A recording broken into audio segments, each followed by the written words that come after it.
तो फ्रेंड्स अगर मैं बात करूं तो there are two concepts here, simple interest and compound interest.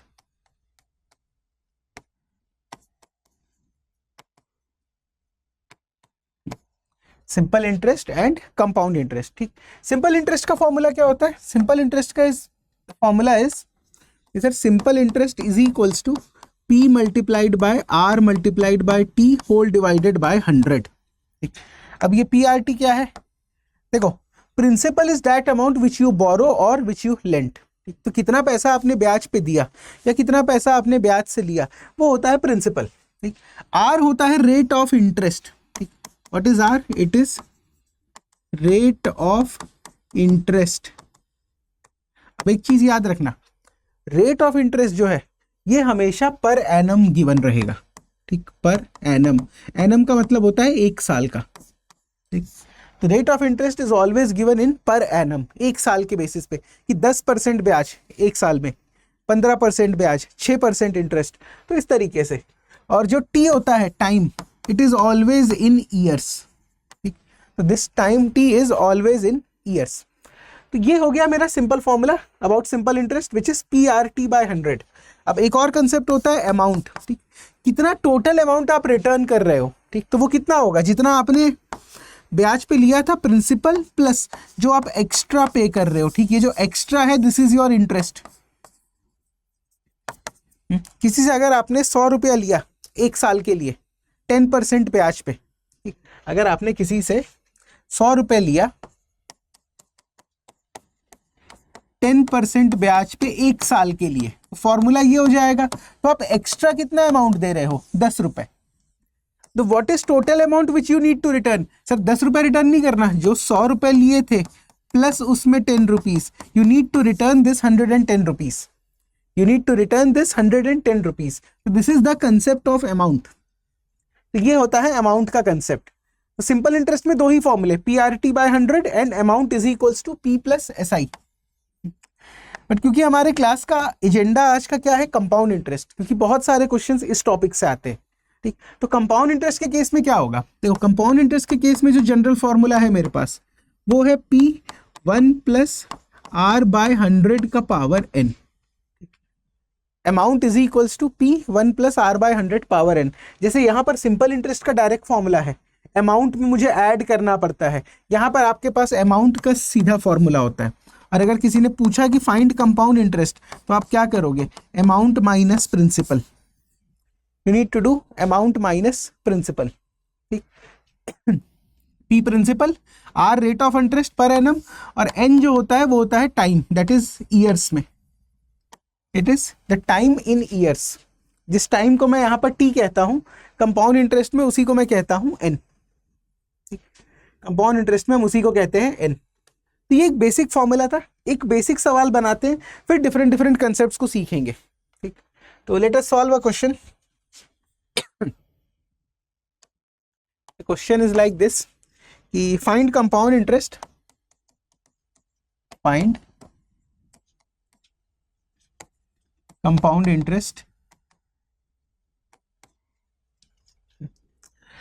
When principal is equal to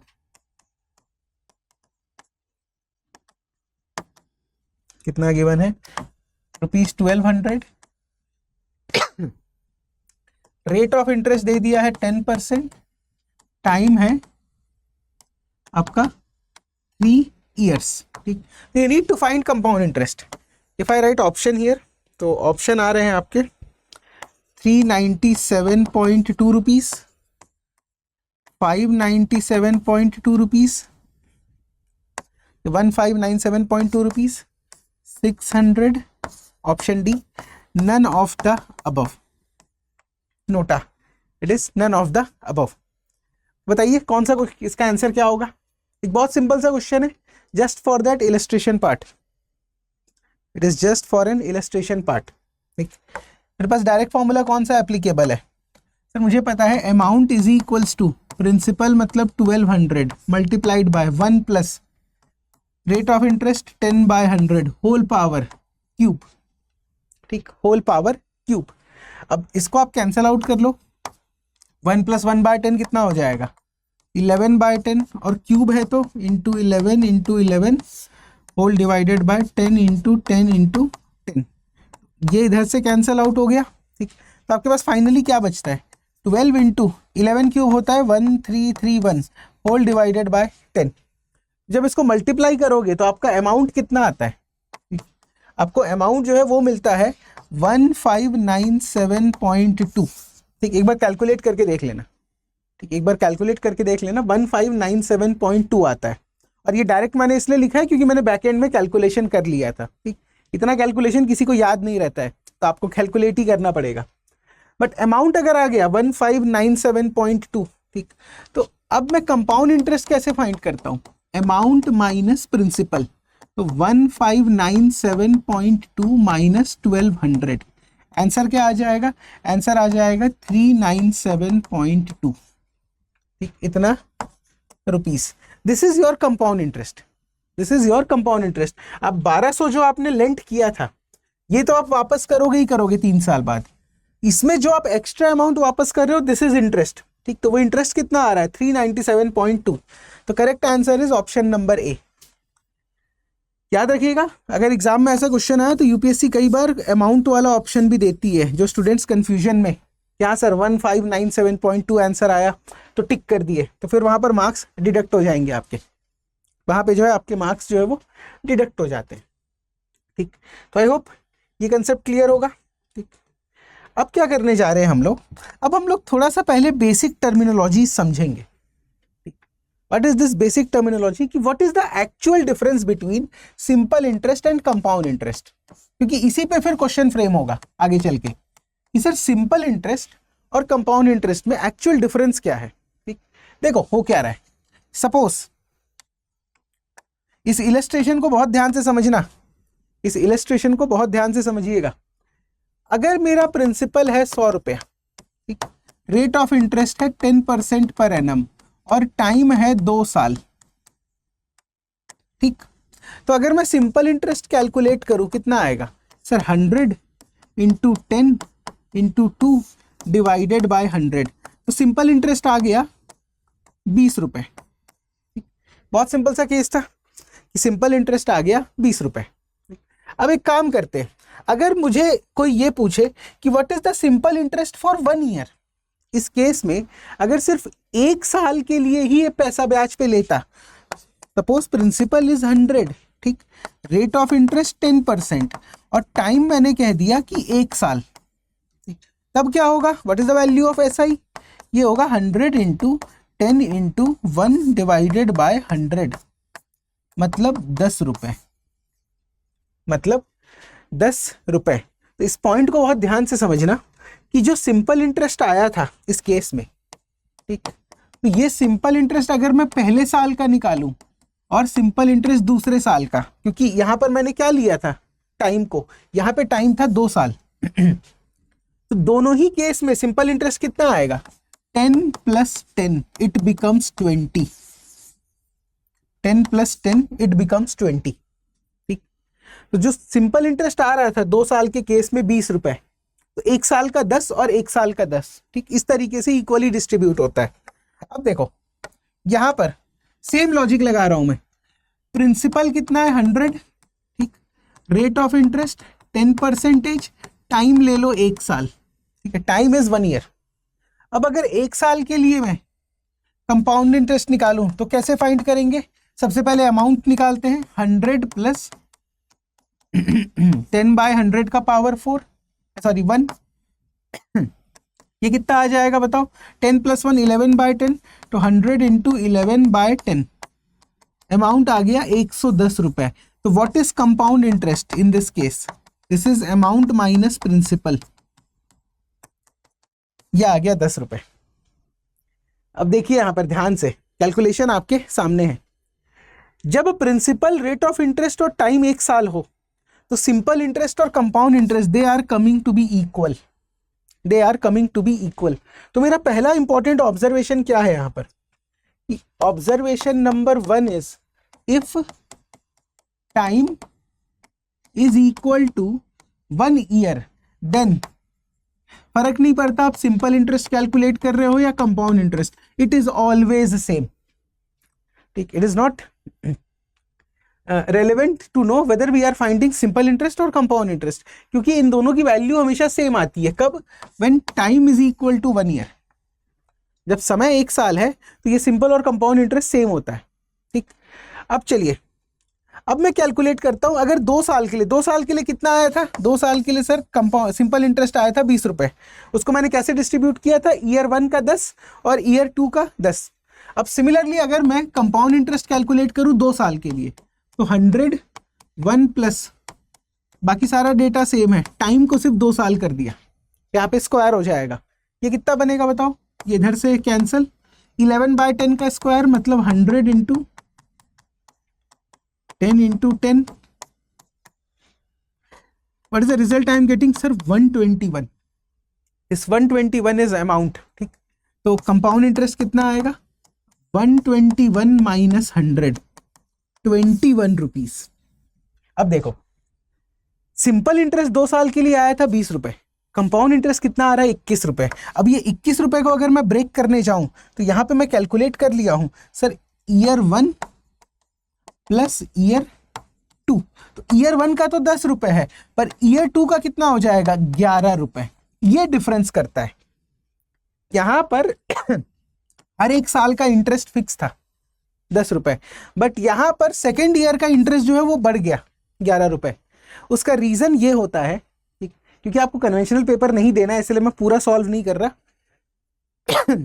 but आपको इतना समझना चाहिए कि कंपाउंड इंटरेस्ट में क्या होगा, पहले साल के बाद जो पहले साल का मेरा इंटरेस्ट आया था 10 रुपए, वो प्रिंसिपल में ऐड हो जाता है जब मैं नेक्स्ट ईयर का कैलकुलेट करता हूं। तो जब मैं नेक्स्ट ईयर का कैलकुलेशन करूंगा, ये 11 रुपए कहां से आएगा? ये 11 रुपए आता है आपका, इसमें से आप 10 रुपए ऐड कर लो तो 110 प्लस 10/100 का पावर 1, ये यहां से बनता है। तो this is the point which I want to convey कि जो एक्स्ट्रा इंटरेस्ट आता है कंपाउंड इंटरेस्ट में, वो इस कारण से आता है क्योंकि हर साल का जो ब्याज है वो प्रीवियस प्रिंसिपल में ऐड होता जाएगा, वो जो है प्रीवियस प्रिंसिपल में ऐड होता जाएगा। Therefore there is a difference of 1 rupees. अगर 3 साल के लिए करता तो ये डिफरेंस और बढ़ता जाता।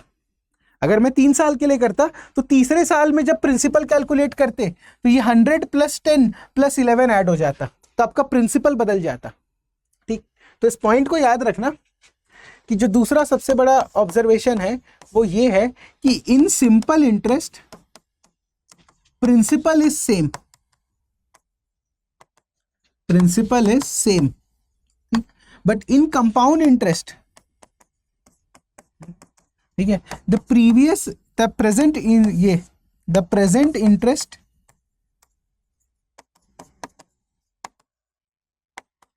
इज एडेड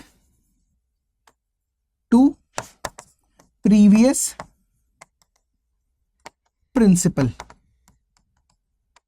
ठीक, तो ये डिफरेंस आ जाता है। हालांकि कोई आपको कैलकुलेट नहीं करने बोलेगा, बट आप ये पॉइंट याद रखना कि कंपाउंड इंटरेस्ट में डिफरेंस क्यों आ रहा है, क्योंकि जो पुराना ब्याज है वो भी जुड़ता जा रहा है। ठीक, बट जो इंपॉर्टेंट पॉइंट ये है कि अगर कोई भी क्वेश्चन में पूछ दे कि find the difference between compound interest and simple interest, find CI minus SI when time is equals to 1 year, अगर ये कोई पूछ दे तो आंसर आएगा 0, आंसर आएगा 0। यूपीएससी में नहीं पूछेगा, बट जो बाकी डिफरेंट एग्जाम्स देते हो वहां पर ये सीधा सीधा पूछ सकता है कि what is the difference between CI and SI when time is equals to 1 year, तो वो वैल्यू होती है 0 हमेशा। ठीक, अच्छा, इसी पे एक फॉर्मूला डिराइव करते हैं जिसमें हम क्वेश्चन परफॉर्म करेंगे कि what is the difference. Suppose question के ही फॉर्म में ले लेता हूं। ठीक, P इज द प्रिंसिपल, ठीक, R is rate of interest per annum, R is rate of interest per annum, ठीक, और टाइम इज, टाइम कितना ले रहा हूं, अब टाइम फिक्स कर रहा हूं मैं 2 इयर्स। अगर टाइम को 1 साल लिया था तो difference between compound interest and simple interest आ गया था 0, बट अगर टाइम 2 साल है तो मुझे फाइंड करना है difference between CI minus SI।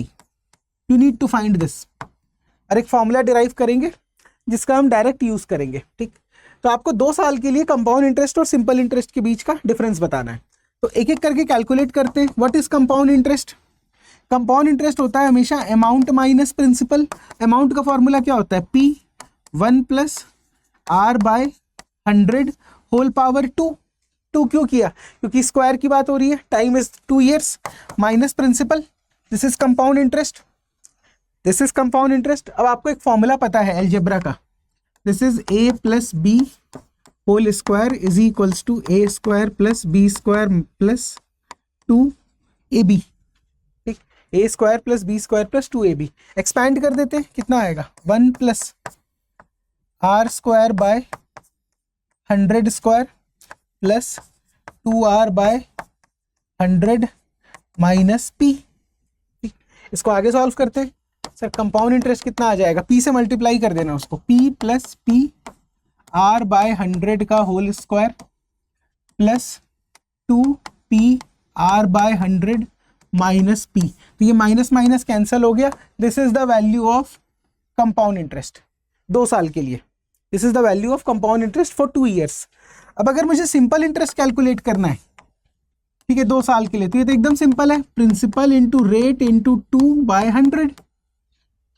It is nothing but twice of PR by 100। तो अब आप माइनस करो compound interest minus simple interest, कितना आएगा? ये टर्म कितना था? PR बाय 100 का whole square plus 2PR by 100। This is your compound interest. This is your compound interest. Minus कर रहा हूं सिंपल इंटरेस्ट को, 2PR by 100। This is your simple interest. तो ये और ये जो है कैंसल आउट हो जाता है। तो ये फॉर्मूला हमेशा के लिए याद रखना कि the difference between this when time is equals to 2 years is PR by 100 का होल स्क्वायर। अलग से कैलकुलेट करने की जरूरत नहीं पड़ेगी। अगर टाइम 2 साल है तो PR बाय 100 का whole square, this is the formula. ठीक, पर अगर टाइम 1 साल है तब क्या करोगे? Time is equals to 1 year, तब ये वैल्यू वैसे भी 0 आ जाती है। हमने कैलकुलेट किया था 100 रुपीज 10% रेट टाइम 1 year। तो जब आप इसको कैलकुलेट करोगे तो ये वैल्यू आ जाती है भाई 0। ये डेरिवेशन देख लीजिएगा, नहीं भी देखेंगे तो फर्क नहीं पड़ता क्योंकि ऑब्जेक्टिव पेपर है। बट हाँ, इंपॉर्टेंट चीज है ये, this formula. Let me give you a question based on this formula. Let me give you a question based on this formula. कहाँ गया? Yes, the question is like this. ठीक, find the difference between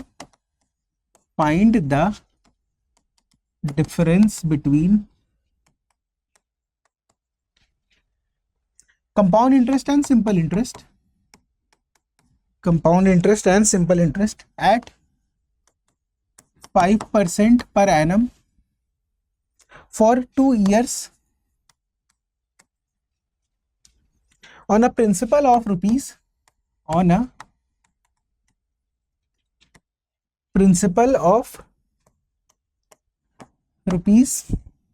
2000। बताओ तो इसका answer क्या आएगा?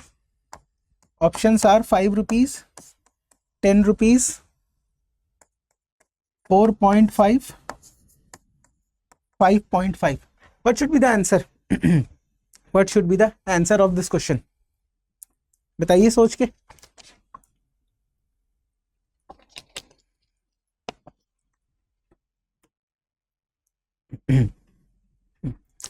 देखो simple सा केस है। जैसे ही मुझे ये दिखा क्या चीज, टाइम इज 2 years, जैसे ही मुझे टाइम दिखा 2 years, मैं क्या करूंगा? मेरे पास फॉर्मूला प्रेजेंट है, CI minus SI is equals to PR by 100 का होल स्क्वायर। ठीक, तो प्रिंसिपल कितना है मेरा? Principal is 2000। Rate of interest कितना था भाई? रेट ऑफ इंटरेस्ट था 5, तो ये हो जाएगा 5 बाय 100 का whole square. What is this? This is 5 by 100 का होल स्क्वायर। इसको कैंसिल कर देते हैं 1 से, यहाँ पे आ गया 20, तो रिजल्ट क्या आएगा? 2000 इंटू 1 बाय 20 इंटू 1 बाय 20, क्योंकि 20 स्क्वायर था। ये दोनों इधर से कैंसिल हो गया, ये गया 10 से और ये इसको कैंसिल कर दिया 5 से। तो what is the difference? Compound interest minus simple interest. अगर समय 2 साल था, option number A, option number A. ठीक, तो प्लीज रिमेंबर दिस फॉर्मूला। और इसको कब अप्लाई करेंगे? जब कंपाउंड इंटरेस्ट और सिंपल इंटरेस्ट का डिफरेंस पूछा हो, समय जो है वो 2 साल गिवन होना चाहिए। ठीक, समय जो है वो 2 साल गिवन होना चाहिए। ठीक, अब आपके मन में एक और डाउट आ रहा होगा कि सर अगर टाइम 3 इयर्स दिया है तब क्या करेंगे? ठीक, अगर टाइम जो है, इफ टाइम इज 3 इयर्स, हालांकि ये पूछेगा नहीं, हालांकि ये नहीं पूछेगा, but if time is given as 3 years तब क्या करोगे? अगर समय 3 साल दे दिया है तो तब कुछ नहीं करेंगे। अगर पूछ लिया तो अलग से कैलकुलेट करना कंपाउंड इंटरेस्ट, अलग से कैलकुलेट करना सिंपल इंटरेस्ट, और फिर उसको माइनस कर देना। ठीक, क्योंकि यहां पर एक जो सिंपल सा फॉर्मूला मैंने डिराइव किया था 2 साल के लिए, 3 या 4 साल के लिए ऐसा फॉर्मूला डिराइव नहीं होता। ठीक, ऐसा फॉर्मूला जो है वो डिराइव नहीं होता है। ठीक, एक्चुअल में क्या आएगा रिजल्ट? अगर मुझे माइनस करना है तो ये हो जाएगा P1 प्लस R बाय 100 का power cube minus P, this is compound interest, minus PR3 by 100। ये इतना सिंप्लीफाइड फॉर्मूला आता नहीं है, क्योंकि यहां पर मैं a प्लस बी का होल क्यूब अप्लाई करता हूं। a cube plus B cube plus 3a square B plus 3ab square. तो इस मेथड से करने से अच्छा कोई स्टैंडर्ड फॉर्मूला नहीं मिलेगा। It is better to find ci separately, it is better to find si separately, और माइनस कर देना। ठीक, और इन दोनों को माइनस कर देना। बट ऐसा क्वेश्चन नहीं पूछेगा। डिफरेंस जब भी पूछा है वो 2 साल के ही केस में पूछा है। ठीक, वो 2 साल के केस में ही पूछा है। ठीक, ये हो गया। अब चलिए क्वार्टरली और just a second, yes, quarterly और हाफ ईयरली वाले कंसेप्ट पे चलने से पहले late us solve another question of compound interest, फिर हम आगे बढ़ेंगे। The question is like this, SBI lent ₹1331 to Tata Group,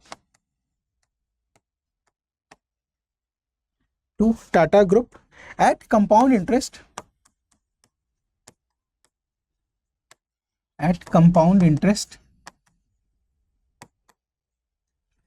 and got ₹1728 after 3 years. After 3 years, what is the rate of interest charged per annum? What is rate of interest charged per annum?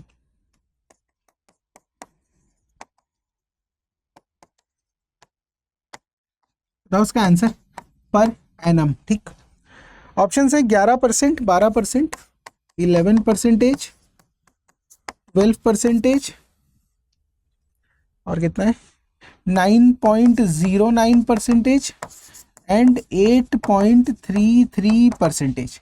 What should be the answer of this question? What should be the answer of this question? Take your time to solve. और question solve करने से पहले भाई सबसे पहले read करना is mandatory. Question को read करना इज वेरी मच इंपॉर्टेंट।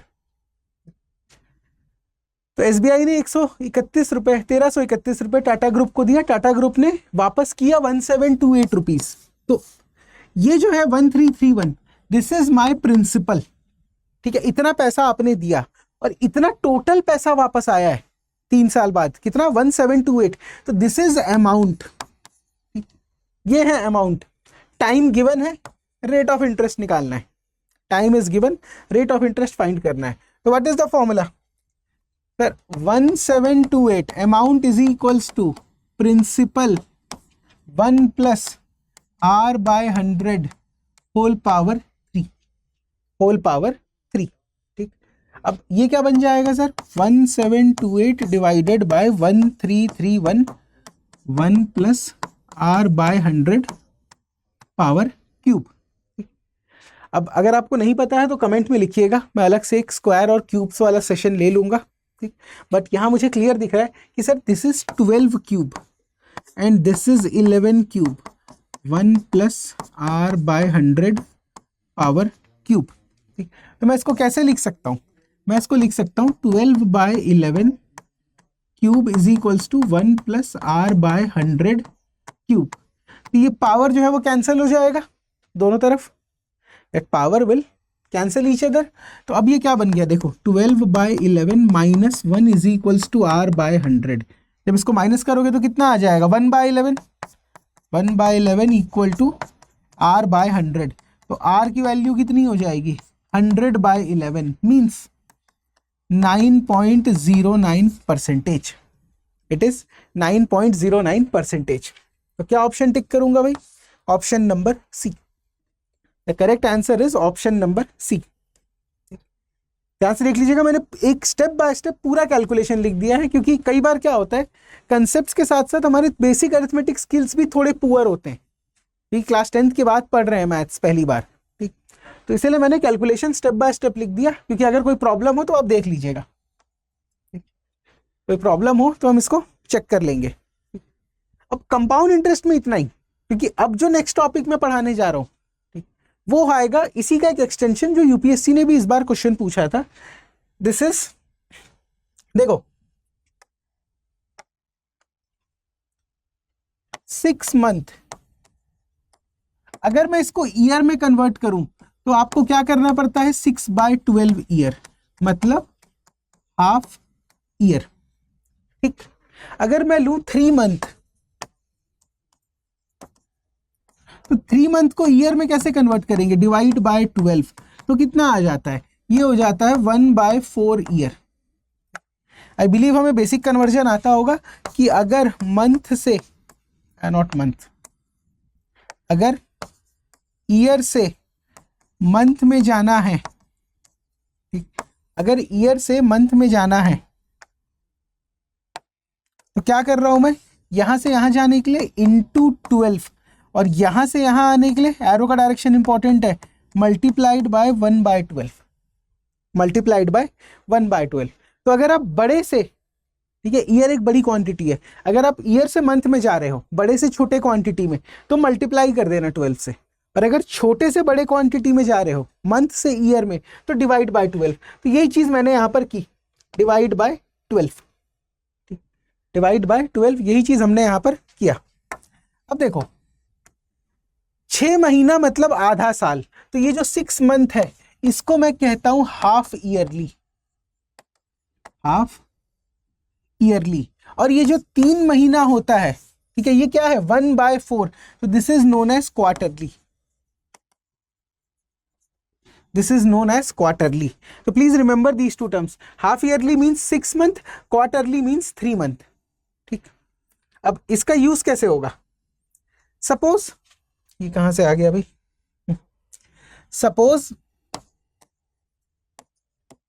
सिर्फ आपको समझाने के लिए कह रहा हूं कि suppose there is a bank,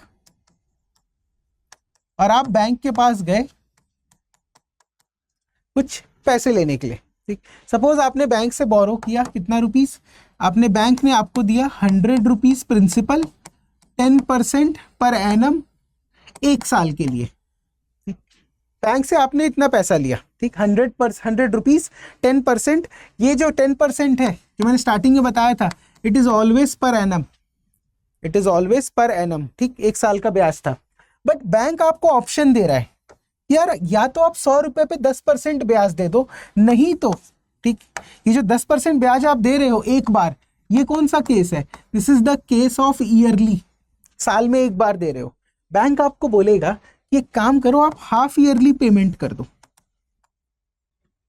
half yearly मतलब 1 साल में 2 बार, 6 महीने में। ठीक, बट आप बोलोगे कि सर अगर मैं 10% एक बार दूं और 10% अगर 2 बार देना पड़ा तो ये तो मेरे लिए महंगा हो जाएगा। तो बैंक बोलेगा एक काम करो, 10% मत दो, 5% करके 2 बार पेमेंट कर दो। This is the option which you are having, कि अगर आपने 1 साल के लिए 10% ब्याज लिया है तो हाफ ईयरली पेमेंट करिए 5% का। ठीक, सिमिलरली बैंक ये भी कह सकता है कि एक काम करो, क्वार्टरली पेमेंट कर दो। आप बोलोगे भाई क्वार्टरली पेमेंट में मेरा ज्यादा हो जाएगा, 10% के हिसाब से मैं क्वार्टरली पेमेंट नहीं कर सकता, ये तो 1 साल का पेमेंट था। तो बैंक कहेगा कि 2.5% इस हिसाब से 4 बार पे कर दो, क्योंकि 4 × 2.5 कितना हो जाता है, 10% हो जाता है। 4 इंटू 2.5 कितना होता है 10%। तो बैंक इस तरीके से ऑप्शन देता है कि हाफ ईयरली पे कर देते हैं, साल में 2 बार, रेट ऑफ इंटरेस्ट आधा करके, और नहीं तो रेट ऑफ इंटरेस्ट 1/4 करके 4 बार पे कर दो, 4 बार पे कर दो। तो जो ये 4 बार पेमेंट है, this is known as quarterly. और याद रखिएगा यहाँ पर क्वार्टरली का मतलब 4 मंथ नहीं होता, क्वार्टरली मीन्स 3 मंथ। ये बड़ा मिसकंसेप्शन रहता है स्टूडेंट्स को। मैंने कहा भाई क्वार्टरली पेमेंट है या क्वार्टर की बात कर रहा हूँ, तो उनको लगता है कि 4 महीने का है, ठीक, बट एक्चुअल में इट इज 3 मंथ। ठीक, तो देखो इसमें फॉर्मूला कैसे चेंज होता है, बस आपको इतना देखना है। यहां पर जो है आपको प्रिंसिपल गिवन रहेगा, आपको टाइम गिवन रहेगा, और आपको रेट ऑफ इंटरेस्ट,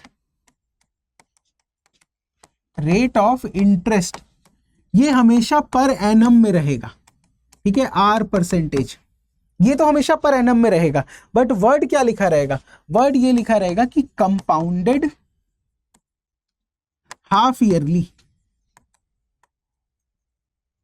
अब कंपाउंडेड हाफ ईयरली अगर लिख दिए, जैसे ही कंपाउंडेड हाफ ईयरली लिख दिए, तो आपका फॉर्मूला क्या बन जाएगा, amount is equals to principal 1 plus, अब देखो, डिवाइड बाय 100। जैसे ही कंपाउंडेड हाफ ईयरली हुआ, रेट ऑफ इंटरेस्ट कितना हो जाएगा, आधा। ठीक, रेट ऑफ इंटरेस्ट कितना हो गया, आधा। टाइम कितना होगा, देखो आप हाफ ईयरली की पेमेंट 2 बार कर रहे हो, एक साल में 2 बार, तो टाइम हो जाता है डबल। तो यहां पर क्या लिखूंगा, 2n। Please remember this formula. ठीक है, अगर कंपाउंड इंटरेस्ट पूछा तो फिर वही same case a minus P, compound interest पूछा तो same case a minus P. But amount कितना होगा, principal 1 plus r by 2 divide by 100 power 2n। Rate of interest हमेशा हाफ हो जाएगा और टाइम डबल हो जाएगा। ठीक, कंपाउंडेड हाफ ईयरली में रेट ऑफ इंटरेस्ट हाफ हो जाता है और टाइम जो है वो हो जाता है डबल, क्योंकि अब आप दुगनी बार पेमेंट कर रहे हो। जो पहले 1 साल में कर रहे थे वो 6-6 महीने में कर रहे हो। ठीक, this is the formula for compounded half yearly. Similar formula बन सकता है for compounded quarterly. Compounded quarterly, इसमें क्या करोगे, फॉर्मूला सेम है अभी भी, amount is equals to principal 1 plus, but compounded quarterly में रेट ऑफ इंटरेस्ट कितना हो जा रहा है, 10% से गिर के 2.5%, मतलब r/4। ठीक, 1 प्लस r/4 डिवाइडेड बाय 100, और टाइम कितना हो जाएगा, 4 इंटू n। तो this is the formula of compounded quarterly. Half yearly पे यूपीएससी ने क्वेश्चन पूछ चुका है, क्वार्टरली पे अब तक क्वेश्चन नहीं पूछे। ठीक, क्वार्टरली पे अब तक जो है क्वेश्चन नहीं पूछा गया है। तो एक बार देख लीजिए इन दोनों फॉर्मूले को, then we will solve few questions, उसके बाद सेशन एंड करेंगे। ठीक, कुछ क्वेश्चन सॉल्व करते हैं फिर एंड करेंगे सेशन। देखो सवाल क्या कह रहा है, क्वेश्चन है इन व्हाट टाइम,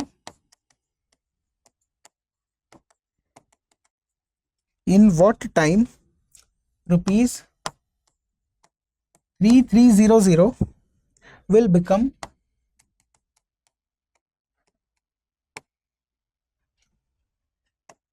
rupees 3399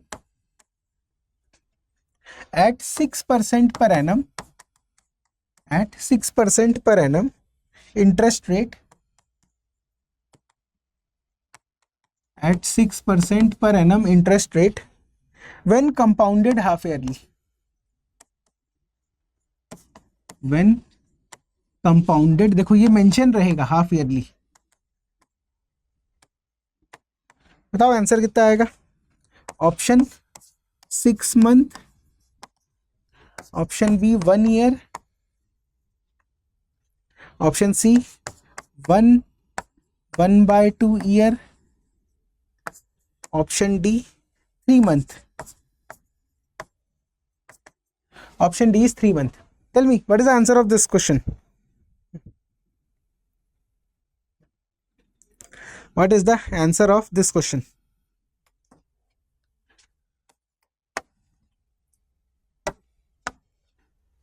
देखो क्या कह रहा है, यहां पर बोल रहा है कि in what time this rupees, मतलब ये क्या हुआ मेरा प्रिंसिपल विल बिकम 3399, मतलब ये क्या हुआ amount at 6% per annum. Time पूछ रहा है आपसे, ठीक, टाइम पूछ रहा है आपसे, और कंपाउंडेड हाफ ईयरली, मतलब आपको यहाँ पर हाफ ईयरली वाला फॉर्मूला अप्लाई करना है। You need to apply the formula of compounded half yearly. अब लेट द टाइम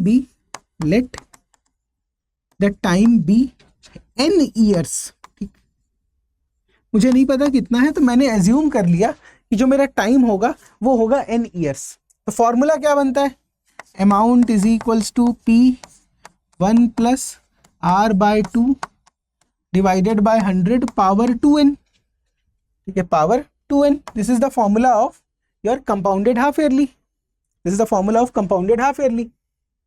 अब इसमें अगर सब्स्टिट्यूट करें तो अमाउंट कितना है, principal 1 plus rate of interest कितना था 6% पर एनम, तो 6 का आधा कर दोगे तो ये बन जाएगा 3%, 3/100 power 2n, power is 2n। इस 330 को अगर मैं कैंसिल करूं 33 से, ठीक, अगर 33 से कैंसिल करोगे तो ये आ जाता है 103 और ये आ जाता है 100, dividing both the side by 33, तो ये कितना बन गया 103/100 पावर 1 इज इक्वल्स टू, यहां पर जब ऐड करोगे एलसीएम लेके तो ये भी बन जाता है 103/100 पावर 2n, पावर 2n। अब पावर्स एंड एक्सपोनेंट्स में हमने एक थ्योरम पढ़ा था, दैट थ्योरम इज अगर a का power b is equals to a power c, अगर बेस सेम है तो b इक्वल टू c हो जाता है। If base is same then power is also same. तो यहां पर क्या हो गया 1 इज इक्वल्स टू 2n, मतलब n कितना आ गया half year. What is n, n is half year. मैंने थोड़ी देर पहले बताया था अगर ईयर से मंथ में कैलकुलेट करोगे, बड़े से छोटे में जाओगे तो मल्टीप्लाई कर देना, तो इस हाफ ईयर को मल्टीप्लाई कर दो 12 से तो you will get 6 month as an answer, you will get 6 month as an answer. तो ये हो गया option number A, this is your option number A, ठीक। आई होप ये क्वेश्चन क्लियर हो रहा होगा, ठीक, जो मैथ्स से डरने नहीं है वो वाली सीरीज जो है वो आपको हेल्प कर रही होगी आई बिलीव। मुझे कमेंट में बताना कि एक्चुअल में हेल्प हो रहा है नहीं हो रहा है, या इसमें हम कुछ और मॉडिफिकेशन कर सकते हैं, ठीक? ये तो हो गया। चलो let us solve one last question, उसके बाद we will wrap up this session. ये क्वेश्चन यूपीएससी सीसैट का ही है। The question is like this, a principal P becomes Q, a principal P becomes Q in 1 year when compounded half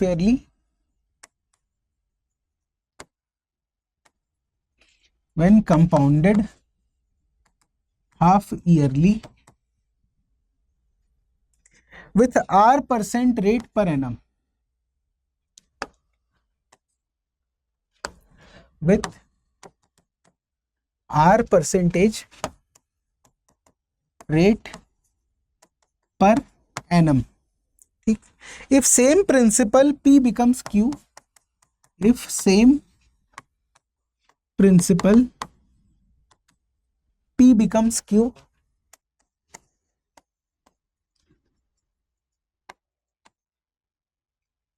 when compounded annually, when compounded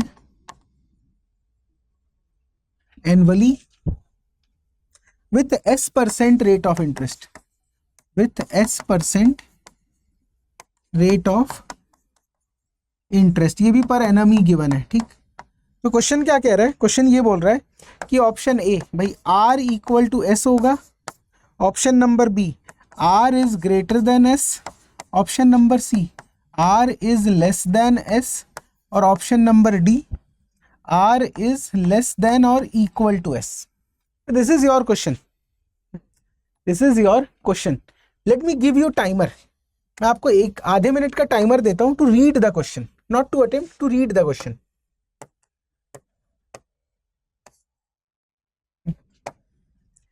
अरे ये गलती से 3 minute set हो गया है।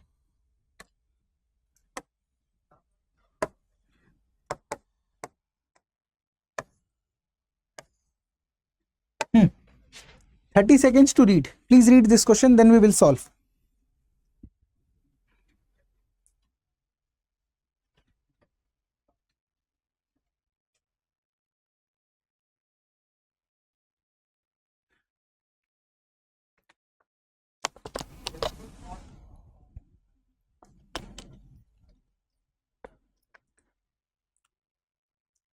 Five four three two one. ठीक, देखिए सवाल क्या कह रहा है। क्वेश्चन मुझसे ये कह रहा है कि एक प्रिंसिपल पी जो है वो अमाउंट क्यू में कन्वर्ट हो रहा है जब compounded half yearly with R% rate of interest, और यही प्रिंसिपल अगर कंपाउंडेड एनुअली करूं तो क्यू बन जा रहा है। ठीक, यही प्रिंसिपल जो है वो बन जा रहा है क्यू, फिर से जब कंपाउंडेड एनुअली कर रहा हूं बट रेट ऑफ इंटरेस्ट बदल दिए।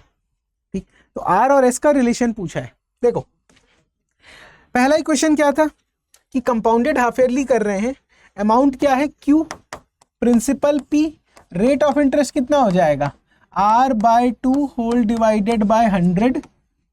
कितना था यहाँ पर 1 ईयर था ना, तो टाइम कितना हो जाता है 2 × 1। कंपाउंडेड हाफ ईयरली में फॉर्मूला क्या होता है, रेट ऑफ इंटरेस्ट को आधा करो, समय को डबल कर दो, 1 साल बन गया 2 साल, और R बन गया R/2। तो ये क्वेश्चन क्या आ गई, Q = P 1 + R/200 का स्क्वायर। ये तो मुझे यहां से मिल गया। बट सेकेंड पार्ट क्वेश्चन का क्या कह रहा है कि if same principal P becomes Q, जब एनुअली कंपाउंड कर रहे हो S% पे। ठीक, एनुअली कंपाउंड कर रहे हो S% पे, फिर से क्या बन जाएगा Q = P 1 + S/100, और टाइम 1 साल ही था। यस, तो जब कंपाउंडेड एनुअली है तो सिंपल रहेगा, rate of interest same, time 1 year. तो यहां से एक रिलेशन क्या आ गई, Q = P 1 + S/100। अब एकदम ध्यान से देखना, दोनों तरफ Q है, अगर दोनों तरफ Q है, लेफ्ट हैंड साइड अगर सेम है तो राइट हैंड साइड को भी सेम होना पड़ेगा। तो राइट हैंड साइड को अगर मैं सेम कर दूं, P 1 + R/200 का whole square = P 1 + S/100, 1 + S/100। ये तो हो गया मेरा final relation. This is my final relation, 1 + R/200 का स्क्वायर = 1 + S/100। आई बिलीव यहां तक के तो हमसे बन जाएगा, यहां तक तो हमसे बन जाएगा। बट अब क्या करेंगे सर, R और S के बीच का रिलेशन कैसे फाइंड करें, ये तो हमें नहीं आता। How to find the relation between R and S। तो इसके लिए जब तक मैं इनइक्वालिटी आपको नहीं पढ़ाऊंगा, ठीक है, मैं इनइक्वालिटी का कंसेप्ट यूज नहीं कर रहा हूं, मैं यहां पर कह रहा हूं कि सिंपल एजम्पशन कर लेते हैं।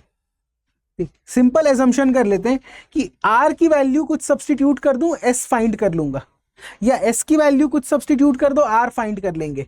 अब R को आप 1 2 3 100 200 1000 जो रखना चाहे रख सकते हो, it is up to you.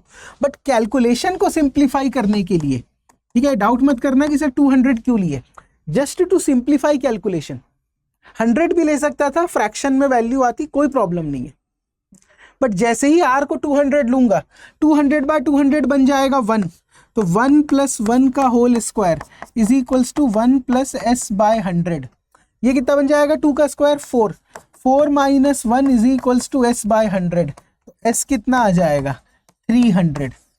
अब ध्यान से देखो, सॉल्व किया, S की वैल्यू आ गई 300। अब अगर R की वैल्यू 200 है, if R is 200, I am getting S as 300। इसका मतलब क्या है, S is greater than R। This is the final conclusion, this is the final conclusion कि S is greater than R। तो यहां पर कौन सा ऑप्शन टिक करूंगा मैं, यहां पे मैं टिक करूंगा S is greater than R। ठीक, तो इस तरीके से आप सॉल्व कर सकते हैं क्वेश्चन को। जब भी इनइक्वालिटी पूछा है ना, तो किसी एक वैल्यू को एज्यूम कर लो, जब भी इनइक्वालिटी पूछा है किसी एक वैल्यू को एज्यूम कर लेना। ठीक, ये तो हो गया ये वाला क्वेश्चन। ठीक, अच्छा एक होमवर्क दे रहा हूं तुम लोगों को। The homework is like this कि सर ऑप्शन डी क्यों नहीं होगा, क्या R और S बराबर हो सकते हैं कभी, दिस इज माय क्वेश्चन। ठीक है, you need to answer in comment कि सर क्या R, मैंने तो ये प्रूफ कर दिया कि R is less then S। अब आपको ये बताना है कि क्या R और S बराबर हो सकते हैं इस केस में, क्या R और S कभी बराबर हो सकते हैं इस इक्वेशन में, और ऑब्वियसली बराबर हो सकते हैं, बट क्या वो वैल्यू एक्सेप्टेबल होनी चाहिए, क्या वो वैल्यू एक्सेप्टेबल होनी चाहिए। तो चलिए, दिस इज आवर सेशन। मैंने कंपाउंड इंटरेस्ट का बेसिक कवर कर दिया है, ठीक। अभी जो है मैं हर एक टॉपिक का बेसिक्स कवर करते जाऊंगा, फिर वापस से हम लोग एडवांस लेवल स्टार्ट करेंगे। जैसे कि इसके पहले वाले लेक्चर में मैंने सेट थ्योरी की बेसिक कवर की थी, उसके पहले हम नंबर सिस्टम के डिफरेंट डिफरेंट टॉपिक्स पढ़ रहे थे, ठीक। तो आने वाले मैथ्स सेशन में मैथ्स का एक और टॉपिक कवर करेंगे। आप मेरे को कमेंट में इसका आंसर बताना। दूसरी चीज़, जो मैंने आपको कोर्सेज के बारे में बताया था, whether it is P2I batch, Arjun batch, whether it is CSAT batch और मैथ्स ऑप्शनल, ठीक है। तो अगर आपको बैच ज्वाइन करना है तो you can join those batches also. चलिए सेशन को एंड करते हैं, मिलते हैं नेक्स्ट क्लास में। Thank you.